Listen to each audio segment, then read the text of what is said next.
Good morning and welcome to the programme. Isn't it a fabulous Friday? We're not allowed to mention what type of Friday it is today, but it's a fabulous Friday. We've got a lot of happy stuff coming up in the programme. Also some very, very important matters. We're going to be talking about rates. In a second, we're going to be talking to Matt Shanahan and Dick Roach about the cardiac campaign. We also want your views on 083 3333 975. You can call Audrey on 051 846 123. Follow us on Facebook, on Twitter, on Instagram. Special mention for Malai's Butchers in Ardkeen presenting their old alternative to Black Friday. They've been in touch and to say that they're donating 10% from all sales today to the WR Christmas Appeal. And all funds go directly into our community this Christmas. Fair play to them.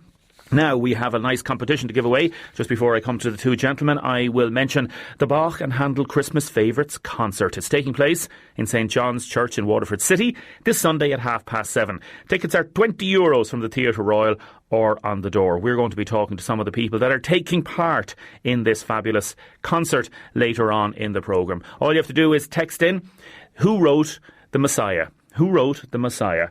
A certain composer. Begins with H. Text in 083 3333 975 and you can win 2 tickets to that concert that's taking place in St John's Church. Now we're going to go straight to Matt Shanahan and to Dick Roach. Good morning, gentlemen. Morning. Morning, Daniel. Matt, I'm going to ask you first. Thanks very much for joining us. Matt, I suppose the first thing is you... I don't know if either of you have a radio on in the background there, lads. If you have, just turn it off.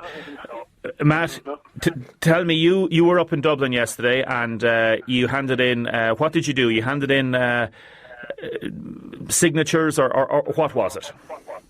So basically, Damien, Hefty, the Hand and Heart group, have been very active there over the past 12 months, and particularly over the last 6 months. We've been doing a lot of festivals, fairs and street activity, trying to get people to sign basically what are voting declarations. And what the declaration basically states is that people are very perturbed about our cardiac situation, about our healthcare situation, and that if Fine Gael don't get their act together, they won't be giving them a vote in the coming general election. So that's what people have signed up to. We then had a large number of letters also framed directly to Taoiseach Varadkar as well, more or less on the same subject and outlining our issues with cardiac care. And yesterday was our fulfilling the promise that we made to people that we would bring those letters directly and deliver them directly to the Taoiseach's office, and that's what we did yesterday. Now, in terms of the numbers that were on that, would you call it a protest? I think you had contacted me and you'd asked to publicise it. How did you frame this particular event? Well, we just framed it as a demonstration. We said to us an hour long. In actual fact, the whole idea of this was not to put pressure on people to travel from Waterford. Specifically, we were asking people who had relatives or friends in Dublin who might be able to pop out during their lunchtime or whatever, or pop in and show some support to the whole endeavour.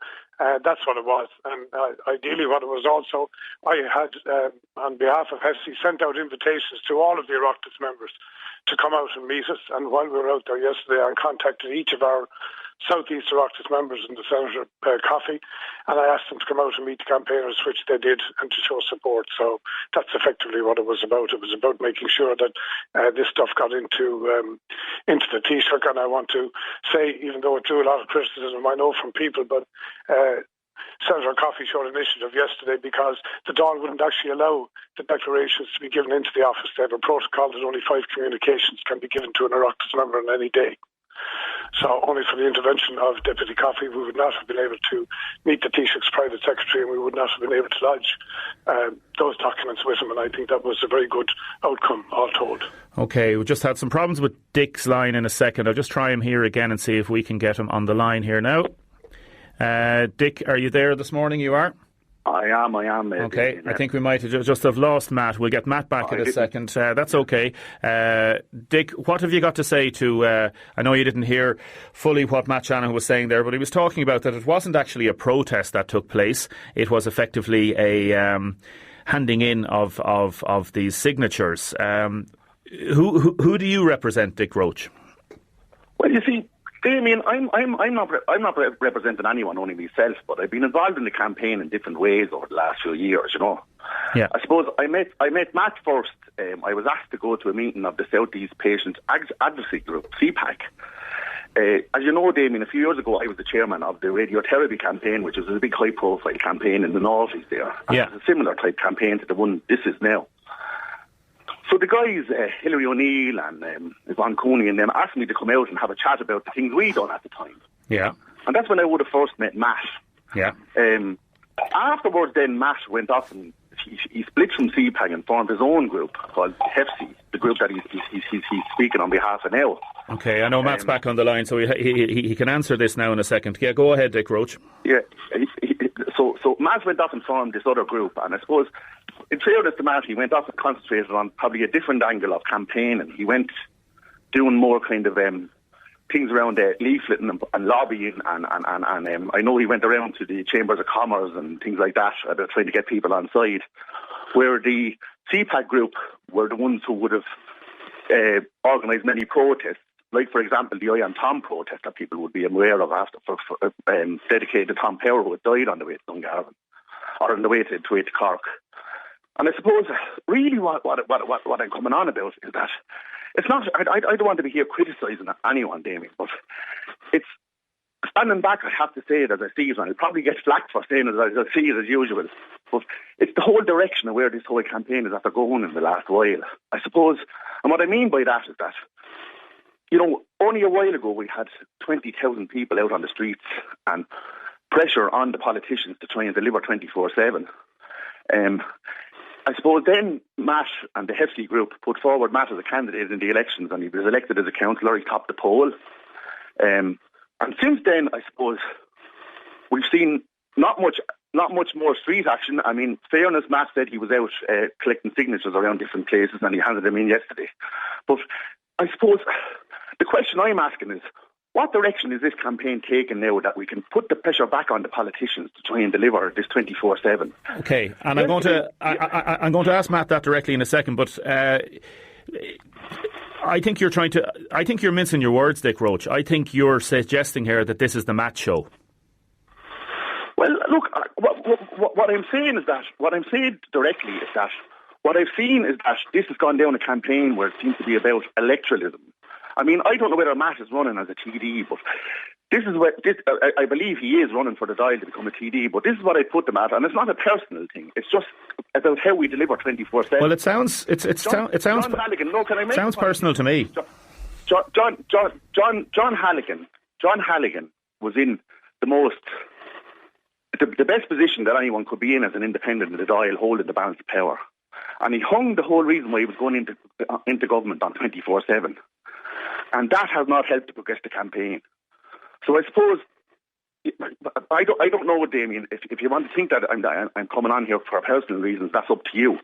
But I'm actually genuinely asking the question, what direction and what strategies have we got now as a campaign to progress this thing forward, to stop the people travelling down to Cork and dying on the road? Okay, what is the strategy now? Yeah, very valid questions. Matt Shanahan, what have you got to say to what Dick Roche is saying there? Well, there's a number of things to be addressed there, Damien. Firstly, I was never a member of the CPAG group, for starters. In actual fact, I started a group back in 2012.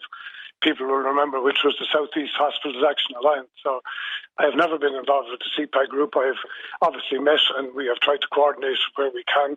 That's the first thing. Secondly, this has always been about patients, and it's been about nothing to the HEFC group. Matt Shanahan is not HEFC. Hand on Heart is a large grouping now of people throughout the southeast and in Dublin. We have a large network of people.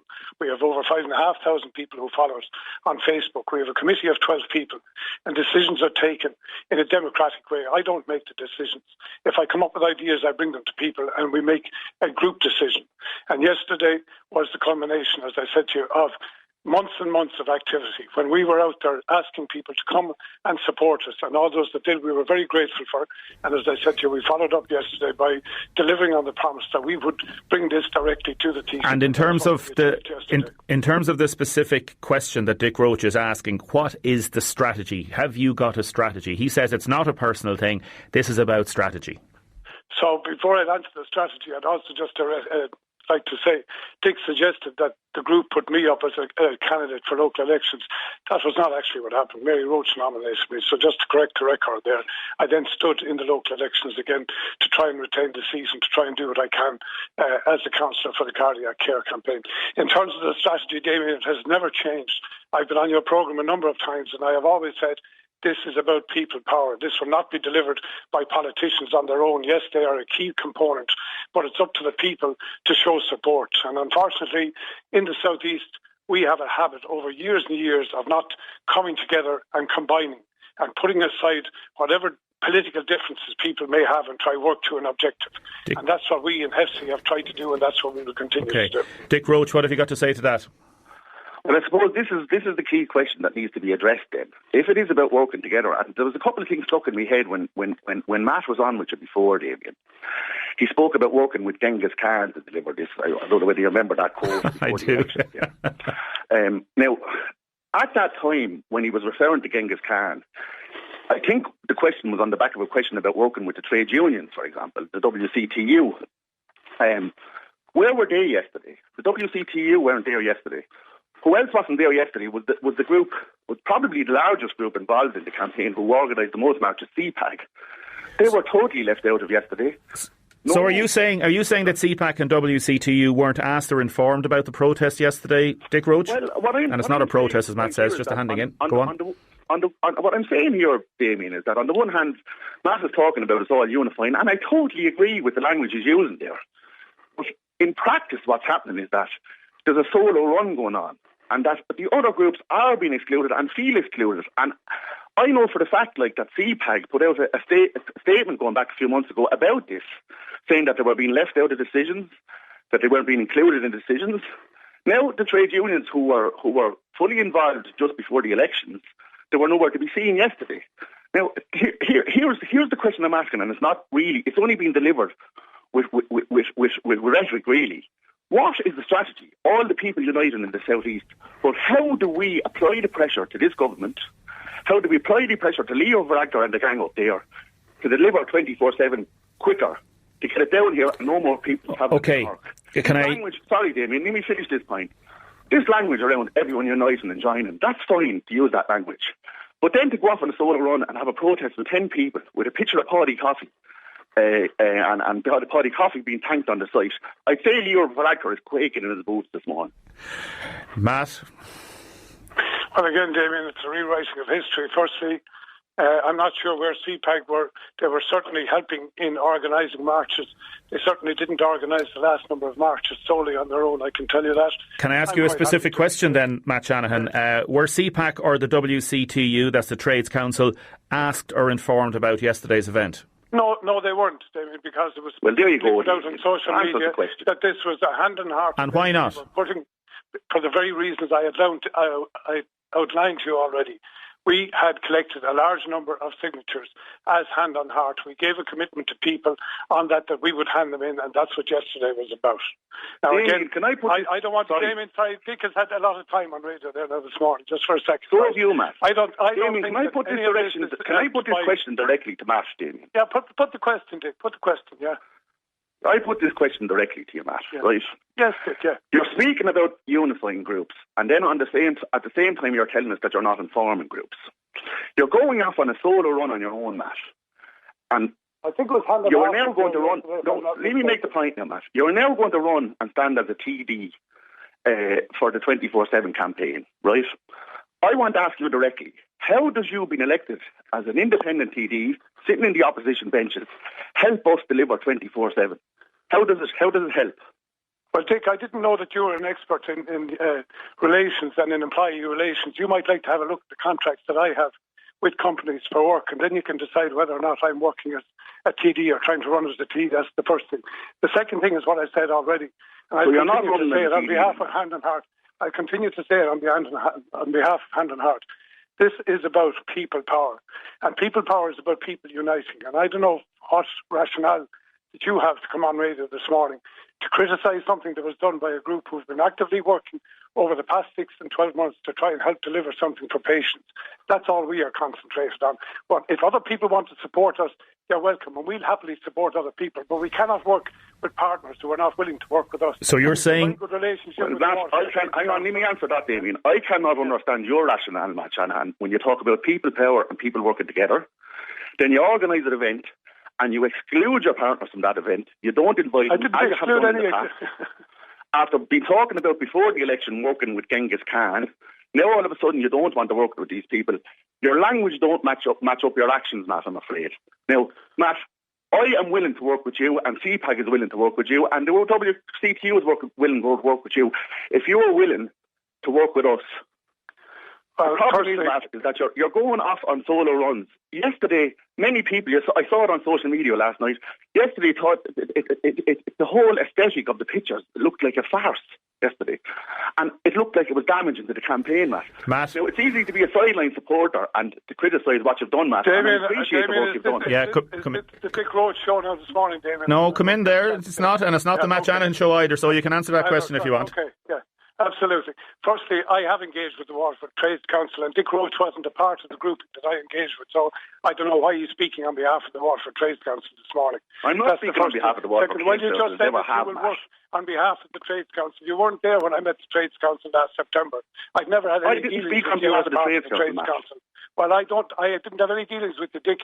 You were not at any meeting with the Trades Council that I attended, or that other people from Hand and Heart attended. So that's the first thing. And secondly, and Matt, we will work with people who are willing to work with us. I am willing, and Hand and Heart is willing to work with people who are willing to work with us. But there's a lot of people putting out stuff on social media that's totally contrary to what you're now saying, and it's not coming from the Hand and Heart side. So I would say to you, if you want to show due diligence to what you're proposing here this morning, you need to rein in some of the social media rhetoric that's out there and that's being promulgated. Matt, I can't rein in what people are saying on social media. Well, you can stop saying it yourself. To you, and you're not addressing it, Matt. Okay, gentlemen. You're saying on the one hand that you're willing to work with people, but then you're excluding people. Gentlemen, we're going to... This is what I'm calling for. I'm calling for a clear strategy. And I think we should bury the hatchet. Damien, I'm happy. And what we need to do is call for a clear strategy on how we deliver 24/7. Any grouping that want to engage on a future strategy for cardiac care, we are more than happy and willing to do that. Okay, no lads. whatsoever. Maybe it's time that you sit down and have a little chat about this, okay? No problem. Thanks very much, Dick Roach, for joining us. Thanks very much, Matt Shanahan, for joining us this morning. Appreciate it. We are back with baby seals. Now, welcome back to the programme. Anybody interested in sports? The Arsenal manager has just been sacked. Unai Emery just been sacked by Arsenal. More on sports later on in the programme. Damien, Matt is a great man in 24/7 care. So is Dick. Damien, you're a hero and a breath of fresh air in WLR. Thank you very much. That's from John in Ballygunner. These politicians, these lads shouldn't be arguing on air. It's sabre rattling. There must have been an election coming on. Anne in Avondale has said, get the two of these lads off the air. Get them to meet each other and have a chat. Damien, we need to get these two people and everybody together to fight the government. The government's laughing at us. We're fighting and arguing amongst ourselves, says this texter. Keep your texts and comments coming in. 083 333 975. Also, if you want to win 2 tickets for the concert on Sunday night, text us in the composer's name who wrote Messiah. Now I'm going to go straight to Emer Martin, who is in Dunmore, regarding finding some seals. Emer Martin, where do you go walking? I usually go down to Portally Cove. I just live near there. Yeah, I usually go down to the cove most days with my 2 dogs and head over the cliffs for a nice walk. It's a lovely walk, Pardon? It's a lovely walk, and you saw over the last few weeks a couple of little baby seals and things. Did you tell us? Or one seal? I think it was about 6 weeks ago now. There was a little seal born down on the cove, which drew quite a bit of attention. A tiny little fella covered in white fur. So he was there for at least a couple of weeks, and the mother was coming off and feeding it. It was quite a sight, really. It was lovely, but I think there was actually people trying to move it and things like that. So Seal Rescue were down there putting up signs to say, look, don't touch it. It's it's doing its own thing. The mother is coming up to feed it. And was it on rocks or something, or where was it? It moved a little bit, but it was kind of up on the rocks. All right, yeah. So the mother would come out of the water and go up and feed it there. And from what we understand, that is the way it happens for a lot of births regarding seals. That the seal will be in a what the mother would perceive as a safe location, and she would feed the seal, the baby, as things happen. And then, what happened last week, or was it earlier this week? No, it was this week. It was just Wednesday, just gone. Yeah, it was. It was just in the afternoon, about 1:30 in the afternoon. I'd headed down and just, from the Portally track, and just before I came down onto the beach, I spotted the seal just up a little bit from the slipway there. It was just in a little grassy area, and it had a lot of fishing rope around it, just kind of quite close to its neck and down around the body. So it was obviously stranded there, and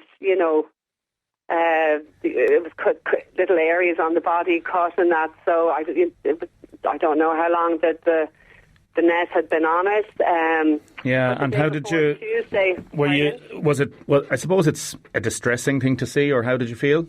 Yeah, definitely. I mean, I knew automatically because there were signs still up down on the beach. So I took note of the number. I didn't have my phone, but I ran up to the house close by and just rang the seal rescue straight away from Lady Lisa's house that just lives just at the top of the track there. So they asked, would we take a couple of photos of it? So Lisa's son ran down, took a couple of photos of it, and we sent it on then to Seal Rescue, who are located over in Courtown in Wexford. Yeah, and they get around 2 or 3 seal sightings or findings, I suppose, seals in distress every day or two. And the seal was taken away. We believe the seal is still alive. Yeah, no, I was that evening. I was telling my boys when they came home from school, so we rang to see what the story was, and sure enough, the seal was on his way to Wexford up to the sanctuary there, so we were happy to hear that. And it was okay, it was fine, they said. So, it'd be just interesting to know now at this stage how it's doing, and, is it relocated back down in Portally after that, or what happened? Yeah, we're trying to find out. And I suppose the other thing is, like, some fishermen would say that seals obviously cause hassle for them. I know. So you have that aspect to it as well. Yeah. We don't understand what happened to the baby seal in terms of how did it get caught in the rope. Was it actually in the water, would you think, or what happened? Yeah, well, I know I was down there on Tuesday to do the same walk, and the ocean was it was like it was so foamy. It was like a washing machine. It was full of detergent. It was actually just wishing around. Yeah. So, it must have gotten just thrown in from the ocean, and possibly you wouldn't, like, how long was that rope around it? Like, was it in distress in the water for a while? You know, how long it was like that. Listen, we'll find out. Emer, thanks so much. Great. And continued happy walking on a beautiful part of the coastline. Yeah, and thanks a million. Thanks very much, Emer. Now we've got Ellen DeVos on the line, I think. You there, Ellen? Yes, hi, how are you doing? Good, thank you very much. You're with Seal Rescue based up in Courtown. You heard of some of what Emer had to say there. Is the baby seal still alive? Are you still there? Yeah, I'm still here. Can you hear me? Yeah. Sorry. Yes, I can. I'm so sorry. Yes. Is the baby seal still alive? Still alive, doing very well in our care. We actually named him Pine because we have a botany team at the moment. So Pine. the top that we were talking about is Pine. So you've called him Pine, P-I-N-E, is it? Yes, exactly. Tell me, how did he get the rope? Is it a boy or a girl? It's a boy. Yeah. The rope was probably in the water. The fishing net sometimes gets badly disposed of, and seals get caught up into it. Like Emer was saying, the water is just very tough at the moment for them as well, so it's easy to get caught up in things that are in the water as well. And it was cutting in around his neck, and he was obviously trying to scratch it off because he has wounds on his flippers as well. So it was quite a trick to get it off of him. He has a very deep cut in his neck now and some smaller wounds from trying to get it off, but we're treating it and we're doing our best. It's a little bit infected, but overall he's doing really well. And will he come back, will you put him back into the water around Portally? We will, yeah. So the goal definitely for all of our pups here is to release them. It'll take a while, especially for the wound to heal up nicely, make sure it doesn't get more infected, and just making sure that he's okay. So in a few months, we'll be able to release them back, which is something we're very excited to do. And what about fishermen giving out about seals, saying there are too many seals in the water and they're causing disruption to their livelihoods? What we're just trying to do is promote a sustainable fishing industry overall, which means that the fishermen can keep fishing, our pups can keep eating fish, and there doesn't have to be a fight anywhere. But we do want the fishing nettings and stuff like that to be disposed of correctly, because this pup was completely fine otherwise. So it's just because it got caught up in a net that it had to be rescued, which is really sad to see. Ellen DeVos, thanks for joining us this morning. Thank you very much. Thank you so much. Have a nice day. Thank you. That's Ellen DeVos there from the Seal Rescue in Courtown. Thanks for joining us this morning. In terms of fishermen and seals living together, people are saying that can the Council of Trade Unions and Matt Shanahan's group all live together. We shouldn't be fighting. We attack each other no matter what. That's sometimes why we get Sweet, FA and Waterford fighting and arguing amongst ourselves. The government are laughing at us. Other people saying Matt has done what Fine Gael and Fianna Fáil wanted to do. He's dividing the campaign. Others are saying Matt is doing a great job. Mary says the two of them are a disgrace arguing there. They should fight it up in the Dáil. Let us know what you think. Also, we are going to come up with the whole issue of rates. Now, let us know what you think. We've got a text in from a friend of mine, Richard. He wants to make sure I pronounced 3 correctly. 083 3333 975. That's it. Very important, Michael Garland, isn't it? That we get So from baby seals to councillors and to others, special mention, big happy retirement today to Noel O'Sullivan of Boland's, Waterford, from all his family. His wife Kathleen, son Keith, daughter Emer, son-in-law David and grandchildren Holly and Kate, all his relatives and friends. Noel, have a great day. Happy retirement, and everybody in Boland's as well. Michael Garland joins us. Thank you very much, Michael. Michael Garland joins us now. We're going to talk about rates. Firstly, tell us about the parking. Yeah, it's great news. As news. You know, I'm part of a stakeholder group, the Waterford Business Group, and the Tidy Towns are part of a city centre management group. And we announced, I think 3 weeks ago, the next 3 Fridays free car parking after 5 o'clock on the Friday nights in all the council spaces and on the Port of Waterford's, on the quays, which are the 2 big ones on the quays. And we got such a good positive response. The council came back and said, look, we'd like to extend it. I engaged with Brian Moore in the port, and we've now got the Friday the 20th, which is the busiest Friday of the year. And I know people might come on board and say it should happen all the time, but it's a start. You know, it's the first time we've kind of pushed something into place at this for Christmas. And I'd hope if it works well and it gets a good response and brings people into the city, we might be able to go back to the council next year and say, look, let's maybe introduce this for the first 4 months of the year when businesses struggle on a Friday, and see if we can't be creative in terms of attracting people into the city centre. Good news, excellent news, particularly at a time when Waterford really needs a boost, as you say. Now, in terms of rates, a lot of people have been on the radio and business people talking about this. We're going to talk to you about this in a second, and what's going to happen today at the crucial council meeting. Firstly, I'm going to go to Dungarvan. Stephen Walsh is in Dungarvan. He runs a company called Our House. Stephen Walsh, good morning. Good morning, Damien. Thank you very much for joining us. Stephen, you run a business in Dungarvan. Tell us a little bit about it, please. We do. Our business is Air House Ventilation. We are distributors of ventilation equipment. We represent quite a few different European manufacturers, and we distribute to a network of mechanical contractors throughout the country. And we provide a supply and installation service locally within 35 or 40 miles of our base here in Dungarvan. How many people would you employ directly or indirectly? Directly, we've about a dozen at this stage, and we're looking to take on a few more to cater for demand with all of the new ventilation regulations coming into force in 2020. We'll need a few more people on that. If it's not too rude a question to ask, Stephen, how much would you pay in rates to the council every year? Oh, what am I paying? Calculator here. We pay about in around 7,000 a year.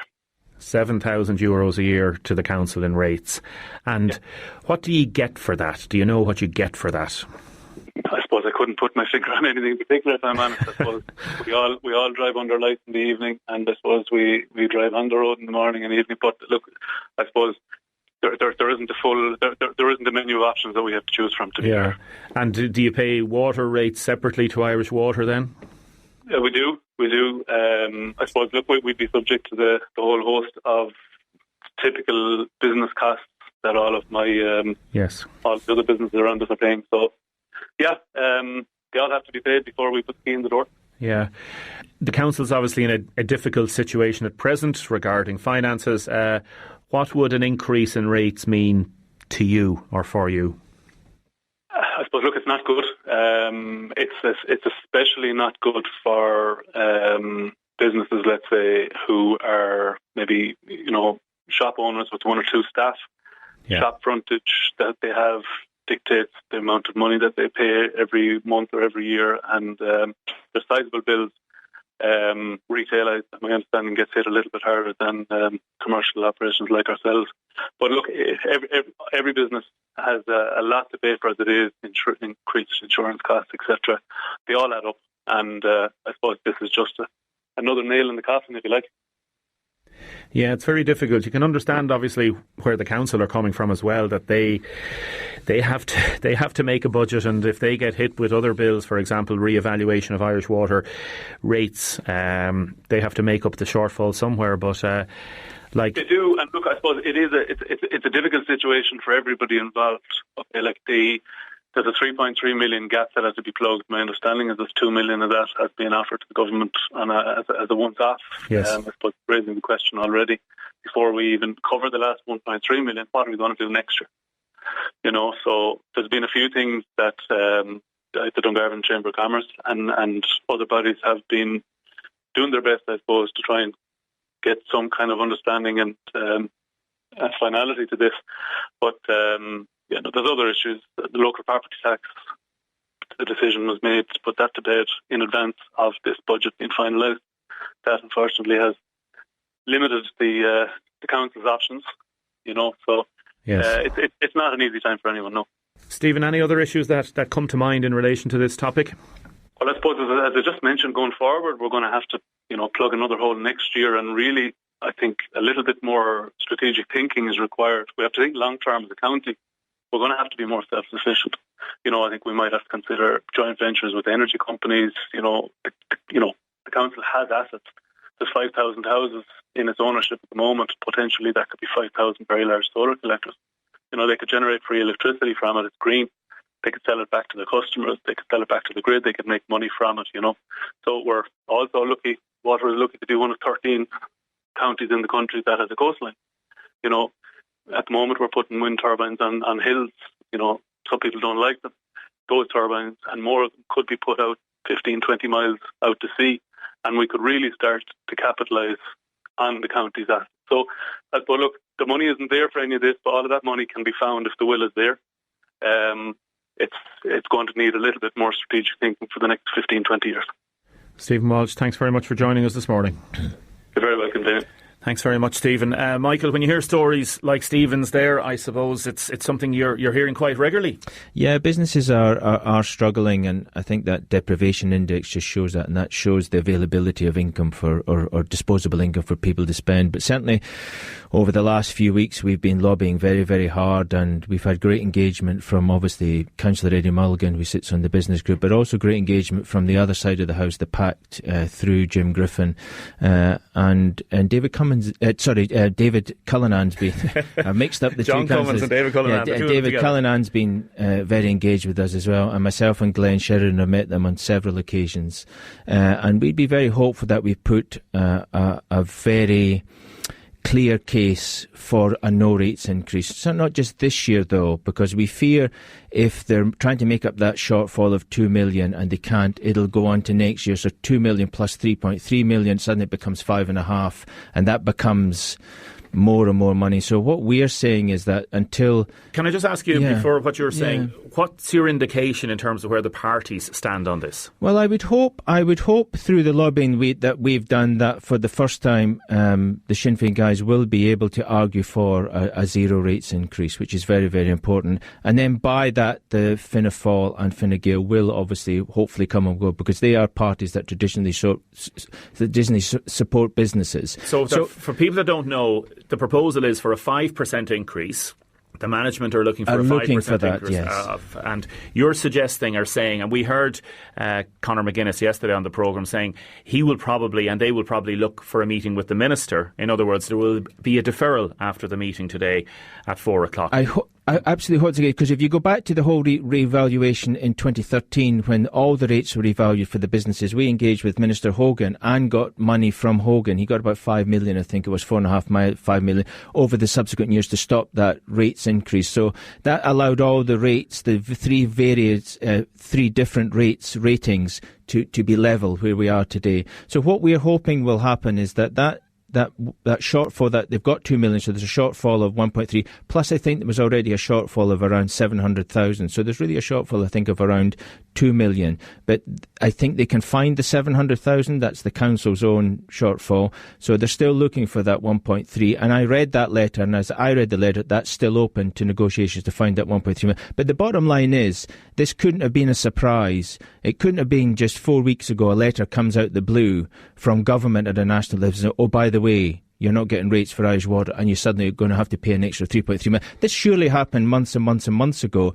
And if that's the case, we have to ask why there wasn't an early engagement to get this sorted out. And what should have happened was... Maybe they were working behind the scenes to try and get a... Well, obviously not, because they had to go up and lobby to get the 2 million. But surely what should have happened was that all the counties that were affected by this, the government should have stepped in and said, no, we're going to leave it as it is. So nobody had a plus and nobody had a minus. And the government had it in their hands to do that. So that's a bit of foresight that they actually need to do. Are you blaming the government for this, or are you blaming the council for taking their eye off the ball? No, I think this came down from a national level. So blaming the government? I would say so, yes. And somebody needs to...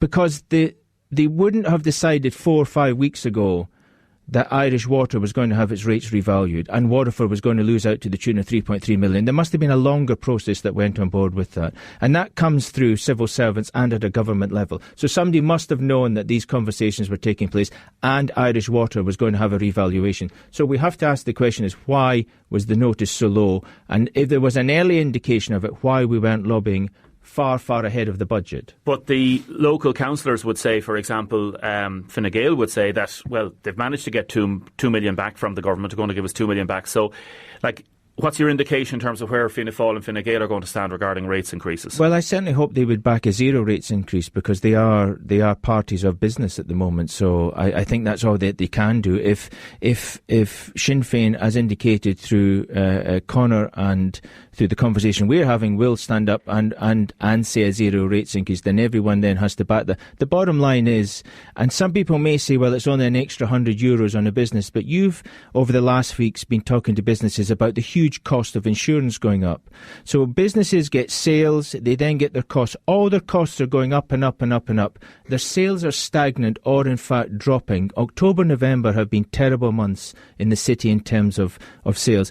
Footfall drives sales. Footfall is stagnant or is going down. And you only have to look to see people carrying bags. There's very few people spending money. So businesses are being squeezed. So you've been engaging with Sinn Féin? Yeah, very, very proactively. Have you had meetings with them? Yes, several meetings. So I just had a text in from somebody. This would indicate that Sinn Féin are walking into the meeting tonight knowing full well that a budget won't be passed, that they won't be passing a budget. I hope so, yes. And that's what we're advocating for them to do. So that's what we would like them to do, and then supported by Fianna Fáil and Fine Gael. So, but this is kicks the can down the road. Well, though. No, it doesn't, because it now gives them time to. And I would hope that the council will come back and say, we have found some money through cuts, so that 2 million is now reduced. They can now go back to government and say, we need this balance, and that gives time to do that. If collectively the council come together to do that, it puts more pressure on government, and pressure works. Pressure in the right places works. Michael Garland, I hope so. So do I. So do a lot of people. Yeah. Thanks very much for joining us this morning, and we will watch this space with interest. You can follow the proceedings in the council and the breaking news as it happens later on today. That meeting is due to start at 4 o'clock this afternoon. Now, a lot of people texting in about that. Damon, it should be free parking in town for Christmas. The corporation should have free parking Friday, Saturday and Sunday in a run-up for Christmas, and some of the private car parks. You can't enforce something in a private car park. You have to try and get them to voluntarily help you with this deal. John in Lismore says everyone knows that rates are going up. It's a done deal. Well, you heard it here. It looks like at the minute that the meeting will not decide tonight to put up rates, that there may well be another meeting planned. A friend of mine has texted in to say December the 9th there's another meeting planned already, and that's what's going to happen next. Damien, Waterford people should be ashamed of spending 640 million per annum outside of the county. Tom Skelton from Oak Crescent in Tramore, congratulations, you are winner of the tickets for the concert on Sunday night, and the answer was Handel, so it's Handel's Messiah. Want to give a special mention as well, Phil Brennan, the Saturday night concert at the Dublin High Hopes Choir in the Sacred Heart Church at 8 o'clock. Jimmy has texted in regarding Unai Emery. There is a God, the spoofer is gone. We've a lot more coming up in the second part of the show, especially a beautiful interview with Des and Mona Mahan coming into live into studio.